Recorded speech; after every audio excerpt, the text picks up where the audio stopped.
Eu nunca visei, assim, dinheiro, entende? Eu sempre fui amador. Eu assinava contrato em branco. Eles ganharam verdadeiras fortunas e esbanjavam carros caros e mansões luxuosas. Mas os vícios, ostentações e decisões erradas os deixaram pobres, esquecidos e sem nada. Hoje, você verá 7 jogadores que perderam tudo com festas, mulheres, apostas e vícios e acabaram morrendo na miséria.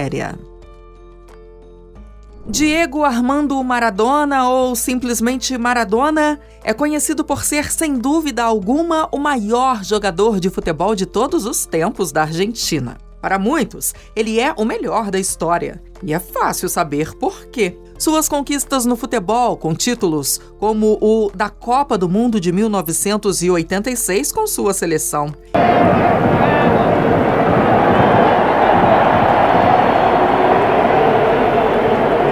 E até pelos clubes nos quais passou, como o Napoli.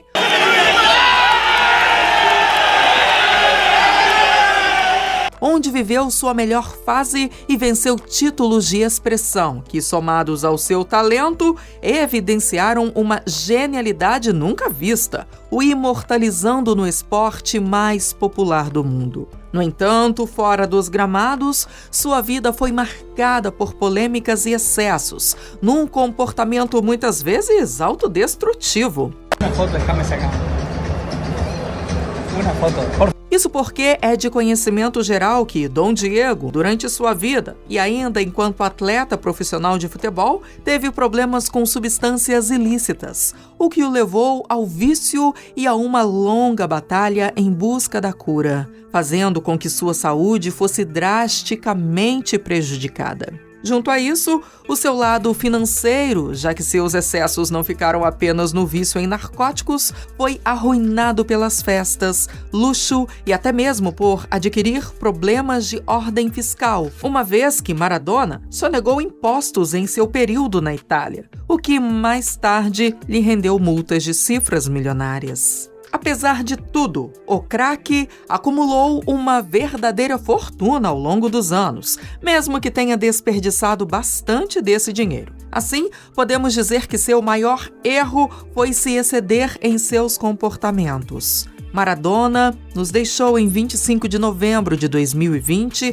vítima de um ataque cardíaco. Ele se recuperava de um procedimento cirúrgico feito no mesmo mês, mas sua saúde já frágil, dado seu histórico, contribuiu para sua morte precoce, já que ele tinha apenas 60 anos. Além disso, negligências médicas foram autuadas e renderam um julgamento para sua equipe médica. Segundo o site Celebrity Net Worth, estima-se que, quando morreu, Maradona tinha um patrimônio líquido na casa de 500 milhões de dólares, que mais tarde virou alvo de um processo judicial para partilhá-lo entre os diversos filhos do jogador. Embora pessoas próximas especulassem que o astro tenha morrido praticamente pobre devido ao descontrole financeiro e falta de gestão de sua fortuna, ele deixou herança.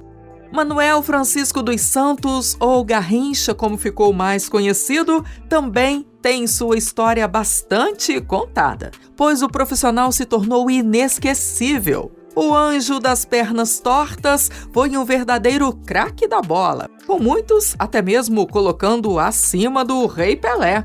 Garrincha's finest hour came 4 years later at the 1962 FIFA World Cup Finals in Chile. His magical displays and 4 crucial goals won him the player of the tournament. Apesar da sua habilidade e talento para o futebol, seu auge infelizmente não durou tanto tempo devido às lesões que sofreu, especialmente numa época com poucos recursos voltados à saúde do atleta no esporte. Mas, apesar de relativamente breve, seu sucesso foi bastante intenso nas partidas que disputou com a camisa do Botafogo, clube que o consagrou junto à seleção brasileira pela amarelinha, que venceu as 2 primeiras Copas da nossa história, de 1958 e 1962, sendo ainda mais atuante em 62, quando se consagrou artilheiro da seleção. Set up the winning goal with a devastating run. He beat 2 men before providing an inch-perfect cross for Amarildo to head home.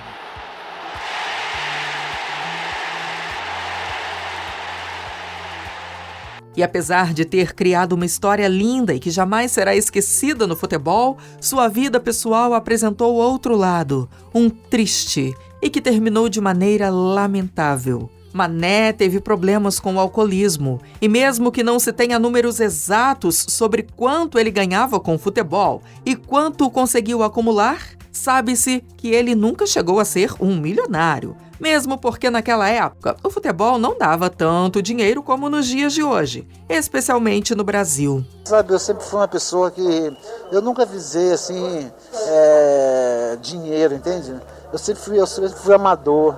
Eu sempre procurava fazer meus contratos, porque eu assinava contrato em branco. Garrincha, então, fez algum dinheiro, mas perdeu todo o seu patrimônio conquistado com o esporte. Teve 14 filhos com 6 mulheres diferentes, sendo o seu relacionamento mais conhecido e turbulento o com a cantora Elza Soares. Mas no fim, morreu praticamente na miséria. Em 20 de janeiro de 1983, aos 49 anos, ele partiu, vítima de uma cirrose hepática causada pelo vício que, infelizmente, acabou custando sua vida. Paul Gascoigne é considerado até hoje um dos maiores jogadores da história da seleção inglesa, tendo vestido a camisa de times importantes como Newcastle, Tottenham, Rangers e Lazio. Ele foi o maior destaque de sua seleção na Copa de 1990, década em que viveu seu auge nos gramados, tendo vencido títulos pelo Rangers na Escócia e pelo Tottenham. Viv Anderson, nicely up in support, Gascoigne, he's on the left foot, this is going to be a Gaza goal, oh, what about that? Em 2002, ele entrou para o Hall da Fama do futebol inglês devido aos seus feitos no futebol do seu país e ainda por suas características únicas enquanto jogador. Segundo o site Celebrity Net Worth, no auge, a fortuna de Gaza pode ter variado entre 30 a 40 milhões de dólares, mas seu alcoolismo e envolvimento com outras substâncias ilícitas, problemas de saúde mental e dívidas de impostos fizeram com que o ex-jogador chegasse à beira da falência em 2016. Gascoigne coleciona polêmicas, desde prisões, acusações de violência doméstica por sua ex-esposa, dívidas milionárias e overdoses, internações para a luta contra o alcoolismo e até tentativas de tirar a própria vida. Paul Gascoigne está com 57 anos e desde que se aposentou do futebol em 2004, passou por vários altos e baixos. Pelo que se sabe em notícias mais recentes de 2024, ele vive de favor em um quarto na casa de sua agente, não sai mais tanto e ainda luta contra o vício em álcool, embora não negue que bebe em casa, sozinho, para tentar se animar. Embora vá a encontros dos alcoólicos anônimos. Gaza se define como um lutador, já que ele diz não pensar em desistir e diz que irá lutar até o fim contra os seus vícios. Um dos maiores nomes da nossa seleção é o Dr. Sócrates, um meio-campista como nunca visto e também uma das peças mais importantes da seleção de 1982, ao lado de grandes estrelas como Zico e Júnior. A Sócrates vem se enfiando, armou, atirou! Sócrates também é um ídolo da torcida corintiana, clube pelo qual jogou e marcou época, imortalizando seu nome na história do clube paulista. Mas também teve passagem por outros grandes times, como o Flamengo, Santos e a Fiorentina da Itália. Porém, todos sabemos que seu auge enquanto jogador foi com a camisa do Corinthians. Por lá, viveu suas maiores glórias enquanto jogador e foi peça principal do movimento conhecido como Democracia Corintiana, um movimento político que ocorreu dentro do clube, tendo como principal objetivo fazer uma propaganda contra o regime militar, que ainda estava em vigor no Brasil. Ninguém isoladamente consegue provocar um movimento daquele. Existiam várias pessoas com sentimentos semelhantes, apesar de serem muito diferentes. O que eu tinha era um poder. Era o único jogador da seleção brasileira, do Corinthians, era o mais valorizado. O fato é que Sócrates, além de ter talento para o futebol, também era muito ligado à educação. Desde cedo, por influência de seu pai e por vir de uma família de classe média, teve a oportunidade de estudar em boas escolas e, de mais tarde, se formar em medicina, algo raro de se ver entre jogadores de futebol, especialmente os do alto nível, pois é duro conciliar a vida acadêmica e esportiva. Apesar das boas características, Sócrates tinha problemas com o tabagismo, e especialmente com o alcoolismo. E é isso que chama a atenção para o seu fim, não exatamente pela questão financeira, mas pela saúde amplamente prejudicada pelos seus excessos. Mesmo sabendo dos riscos que mais tarde custariam sua vida, ele se entregou ao vício. Sócrates faleceu em 4 de dezembro de 2011, aos 57 anos, em virtude de um choque séptico, num ano em que enfrentou vários problemas de saúde e foi diversas vezes internado. No fim, nos deixou num domingo, como queria, curiosamente, quando o Corinthians foi campeão brasileiro daquele ano. O defensor colombiano Andrés Escobar teve uma história diferente dos demais, pois instabilidade financeira não é bem o cerne da questão, mas seu fim também foi trágico e banal. Antes de abordá-lo, é preciso ressaltar que Escobar é um dos maiores defensores de sua geração, tendo começado sua carreira pelo Atlético Nacional de Medellín, clube mais importante desta região da Colômbia, e time onde ele se tornou uma referência.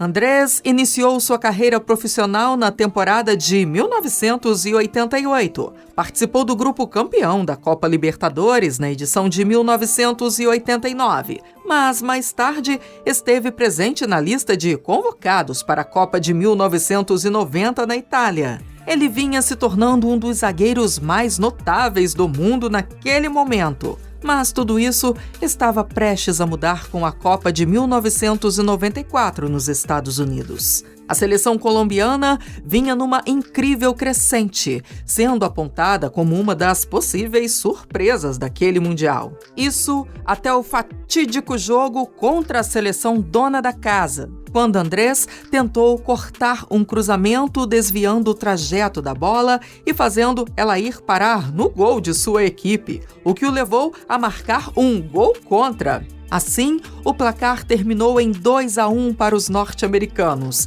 e a Colômbia foi eliminada. Acabava ali o sonho de ser campeão. E Andrés Escobar era o maior culpado por isso. Tragicamente, 10 dias depois da eliminação, em 2 de julho, Andrés foi brutalmente morto com 6 tiros, aos 27 anos, em uma boate em Medellín.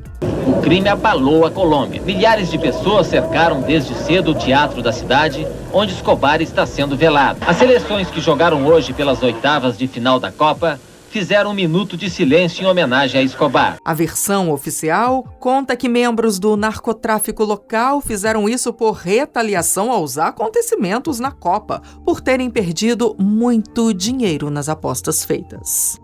Embora tivesse nascido em Moçambique quando ainda era uma colônia de Portugal, foi com a camisola lusitana que Eusébio, também conhecido como Pantera Negra, marcou sua história no nome do futebol mundial. Eusébio deixou seu país ainda muito jovem, rumo ao Benfica, clube onde mais tarde seria multicampeão e se tornaria a sua maior lenda. Ele também foi destaque na Copa de 1966, vencendo o Brasil de Pelé e até conseguindo conquistar uma inédita 3ª colocação de Portugal, uma marca até hoje não atingida.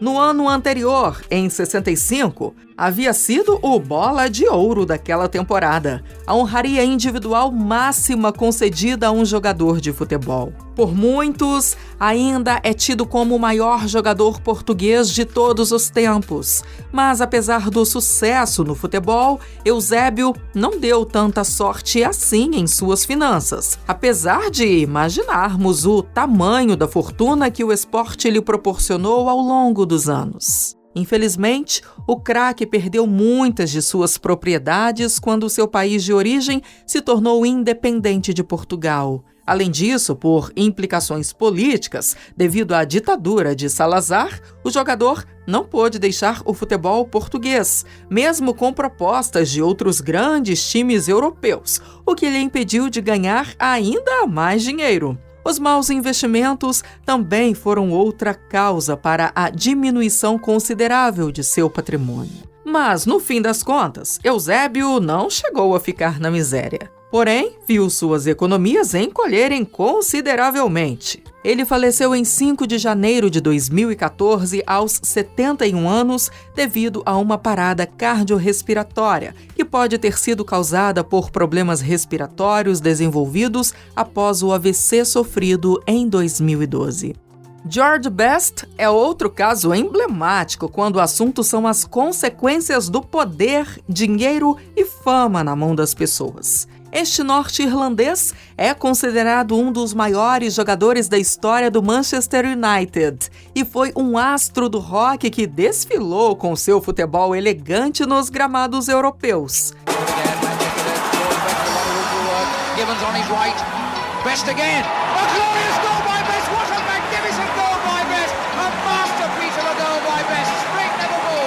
George jogava com classe e era tido como uma espécie de Pelé britânico, tendo conquistado de maneira merecida seus títulos individuais e coletivos. Ele faturou muito dinheiro mediante ao seu talento, e seu auge no fim da década de 60 lhe rendeu mais títulos e fama, como a Bola de Ouro de 1968 e a Champions League na temporada 67-68. Ele fazia publicidades, algo impensável para os jogadores daquela época, mas na mesma velocidade em que ganhava muito, gastava tudo.